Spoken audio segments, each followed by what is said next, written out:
L'administration Trump s'apprête à révoquer le statut légal de centaines de milliers de migrants originaires d'Amérique latine et d'Haïti, accueillis aux États-Unis dans le cadre d'un processus de parrainage mis en place sous l'ère Biden. Ces migrants sont désormais incités à quitter volontairement le territoire américain ou à faire face à des arrestations et à des expulsions par les services de l'immigration. Cette décision, qui entraînera la fin des permis de travail et des protections contre l'expulsion accordées sous le régime de l'autorité de parole, un dispositif d'immigration, entrera en vigueur fin avril, soit 30 jours après le 25 mars, selon un avis publié par le gouvernement fédéral. Cette mesure touchera principalement les immigrants originaires de Cuba, d'Haïti, du Nicaragua et du Venezuela, arrivés aux États-Unis dans le cadre du programme CHNV. Cuba, Haïti, Nicaragua, Venezuela, lancé par l'administration Biden. Ce programme visait à réduire l'immigration illégale à la frontière entre les États-Unis et le Mexique en offrant des voies légales de migration aux candidats à l'immigration. Au total, 532 000 migrants sont entrés aux États-Unis grâce à cette politique qui a été suspendue peu après l'arrivée au pouvoir du président Trump. Cependant, il reste incertain combien d'entre eux ont pu obtenir un autre statut légal leur permettant de rester dans le pays. Dès début février, CBS News avait révélé que l'administration Trump envisageait de révoquer le statut légal des personnes entrées sur le territoire américain via le programme CHNV. Le Department of Homeland Security, DHS, a annoncé qu'il procéderait à l'arrestation et à l'expulsion des personnes concernées par ce changement de politique si elles ne quittent pas les États-Unis dans les 30 prochains jours. Les autorités encouragent les migrants à utiliser l'application smartphone CBP Home, récemment réadaptée pour s'enregistrer en vue d'un départ volontaire. Cependant, le DHS a précisé qu'il se réserve le droit de cibler les migrants arrivés dans le cadre de ce programme avant même l'expiration du délai de 30 jours. Les priorités pour les arrestations incluront les migrants qui n'ont pas demandé d'autres avantages en matière d'immigration, tels que l'asile ou une carte de résidence permanente, Green Card. Cette décision marque un tournant dans la politique migratoire américaine, suscitant des inquiétudes parmi les défenseurs des droits des migrants et les communautés concernées. Elle soulève également des questions sur l'avenir des centaines de milliers de personnes qui pourraient se retrouver sans statut légal et exposées à l'expulsion. Alors que le débat sur l'immigration continue de diviser les États-Unis, cette mesure illustre les divergences profondes entre les approches des administrations Biden et Trump en matière de gestion des flux migratoires. Ces migrants ont été avertis qu'ils devaient quitter le pays avant l'annulation de leur permis et de leur protection contre l'expulsion le 24 avril, selon un avis publié par le gouvernement fédéral. Les 530 000 migrants étaient entrés aux États-Unis grâce à un programme de parrainage mis en place sous l'administration Biden, connu sous le nom de CHNV, qui visait à ouvrir des voies de migration légale. Trump a suspendu ce programme dès son arrivée au pouvoir. On ignore combien de ces migrants ont pu obtenir un autre statut leur permettant de rester légalement aux États-Unis. Le programme a été lancé en 2022 sous la présidence du démocrate Joe Biden, ciblant initialement les Vénézuéliens avant d'être étendu à d'autres nationalités. Un juge chargé des expulsions de migrants a reproché aux avocats du gouvernement leur manque de respect.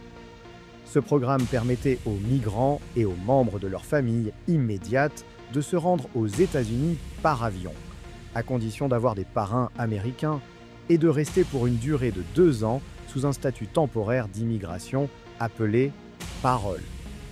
L'administration Biden avait défendu le CHNV en affirmant qu'il contribuerait à limiter les entrées illégales à la frontière sud des États-Unis et permettrait un meilleur contrôle des arrivants. Le département de la sécurité intérieure, DHS, a cependant critiqué l'administration précédente vendredi, affirmant que le programme n'avait pas atteint ses objectifs. Dans un communiqué, l'agence a déclaré que les responsables de l'administration Biden avaient offert à ces migrants des opportunités de concurrence sur le marché du travail américain au détriment des travailleurs américains, forcé les fonctionnaires de carrière à promouvoir le programme malgré des fraudes identifiées, et ensuite blâmer les républicains du Congrès pour le chaos et la criminalité qui ont suivi. Toutefois, une note de 35 pages publiée dans le registre fédéral précise que certains bénéficiaires du CHNV pourraient être autorisés à rester aux États-Unis au cas par cas. Trump envisage également d'annuler le statut légal temporaire d'environ 240 000 Ukrainiens qui ont fui aux États-Unis pendant le conflit avec la Russie. Le programme CHNV a permis à environ 213 000 Haïtiens d'entrer aux États-Unis en raison de la détérioration des conditions dans leur pays. Plus de 120 700 Vénézuéliens, 110 900 Cubains et plus de 93 000 Nicaraguayens ont également bénéficié du programme avant que Trump ne le supprime.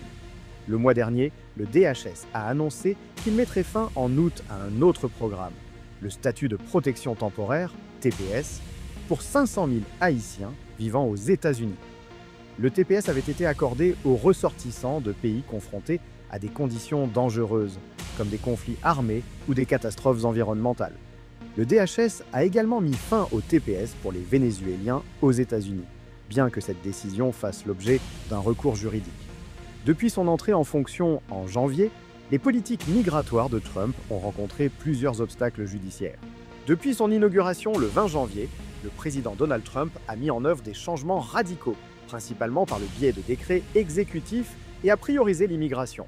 Ce week-end, Trump a mis en œuvre la loi sur les ennemis étrangers de 1798, une loi de guerre qui accorde au commandant en chef l'autorité de détenir ou d'expulser les non-citoyens. La mise en œuvre a été bloquée par un tribunal fédéral et a déclenché une controverse juridique cette semaine. Vol de déportation.